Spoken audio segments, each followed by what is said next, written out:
Hi there guys. What I've got to show you today is a Zastava or Zastiva 7.62 by 39 bolt action rifle, and the model number is a LK M85, and they advertise this as being a mini Mauser action, which it is very similar to. 4-shot magazine, wood stock, 20-inch barrel, open sights with a walnut stock, pressed in checkering it appears to be. We've got sling swivels front and rear, more press checkering on the pistol grip. Rear sling swivel. Going around the back, we've got a fairly thick rubber recoil pad, a fairly firm one, although it doesn't really matter much on this caliber because it doesn't kick too much. The stock in this particular example is fairly dark. I've seen them quite light as well, a little more attractive with the dark walnut as opposed to the light stuff. Kind of unusual, got a little bit of a scallop here to the stock. It's repeated on the other side as well. Trigger is grooved. We've got a button here to release the floor plate, since this is a dropping floor plate, which is kind of handy for unloading your rifle. Moving up to the top, we've got a 2-position safety. Fire is forward and safe is rear. Quite a small bolt handle. I'm not sure why they went with such an abbreviated size of bolt handle, but that's what they put on this. Having a look at the top, we've got a very Mauser looking rear receiver area. Our bolt release on the left hand side. The rifle is drilled and tapped for scope bases. Got a very Mauser looking bolt shroud at the back, which provides pretty good protection from any blowback from a ruptured primer. Just flip the rifle around a bit here, and you can see the maker's mark on the side there, Zastava or Zastiva, I'm not sure the correct pronunciation, Serbia. The caliber, 7.62 by 39, the ubiquitous AK-47 SKS round, probably the most prevalent rifle round in the world after the 22 long rifle. And you can see a little bit more of the stock work. Got a cheek piece on this side, a Monte Carlo rollover cheek piece. Very comfortable stock, adult sized. And the grip cap has got a separate piece of walnut on top of that. Kind of a nice touch. The finish on this rifle is sort of a semi-gloss. Not the best applied finish in the world. It's too bad they didn't do an oil finish rather than this varnish or whatever it is. The inletting is not super duper. You can see rather unevenly inlet for the bolt release. And my rifle arrived with a ding in the stock right out of the box because the packing job was not all that wonderful. So looking down the top of the rifle, you can see the sights. Our rear sight is a U-notch. If we can get the camera to focus here. There we go. So we've got a U-notch which has, you can turn it over and get a slightly different profile from the other side of that plate that moves up and down. And you can lift that plate up and down to adjust for elevation to some degree. You can see there's a graduated scale on the side there to give you something to index from. For some strange reason they used Phillips headed screws, which is rather a poor idea. Anyway, the sight is kind of a standard sporting type of sight. It doesn't give you the best picture in the world in my opinion, but it's not bad. It'd be a good sort of a snap shooting sight. and it does fold forward flat to help the sight clear any scope that you might have mounted. We have a 20-inch barrel, polished blued steel, tapered, sporter profile, and we've got a ramp type sight base which is grooved at the front for helping cut down on glare. You can see we've got a bead style of sight with a hood over it, and unfortunately the hood is very low. The hood needs to be probably 50% higher than it is to clear the sight. It gives you a rather cluttered sight picture. And if we look around at the front, you can see that the barrel is of a fairly light profile compared to the bore. So the whole rifle weighs 6 pounds as you see it here.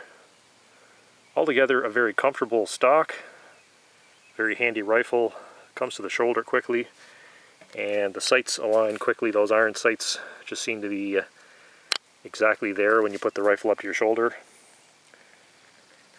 Trigger pull on this one is pretty good. Moderate weight. I don't have a trigger pull gauge, but there's very little creep or over travel. Breaks crisply.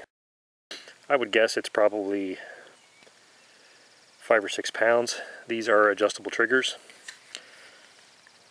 Having a look at the bottom metal, you can see that the action is held in with these Allen screws fore and aft, which is not a bad idea.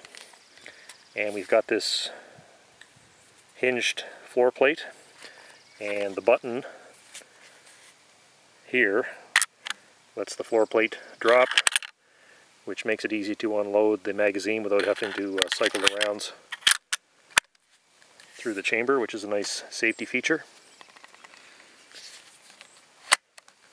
The bolt handle is one bone of contention I would have with the rifle. The bolt knob and the bolt handle. It's a very small knob. It should be probably 50% bigger than it is, and maybe a little bit longer. Makes the action a little bit clunky to operate. And for some strange reason, they've knurled the bottom side of it, which is not a great idea because every time you cycle it, you get your hands scuffed on that. The bolt comes out in the standard Mauser type fashion. Move the lever over, pull the bolt to the rear. The bolt itself is somewhat Mauser-like, but not completely. You can see we've got 2 forward locking lugs here, which would be a very standard Mauser type feature. The left one is slotted for the ejector, which is the Mauser style again. One thing that's not Mauser style is the extractor. It's a rotating extractor rather than the claw type extractor of most Mausers, and this is a push feed action. You can see that the cartridge is completely surrounded by the bolt ring here, so the cartridge doesn't come up underneath the extractor, which of course really doesn't matter much in this case because the extractor is this fixed type rotating extractor. What would appear at first glance to be the extractor on a 98 Mauser is actually this guide rib, and it actually rotates around. There's another feature on this bolt which actually acts as a guide as well. You can see this groove here in the guide rib, and also this groove in the bolt. So when the bolt is open, these ribs line up together, and they match this groove. Get the thing to focus here. There we go.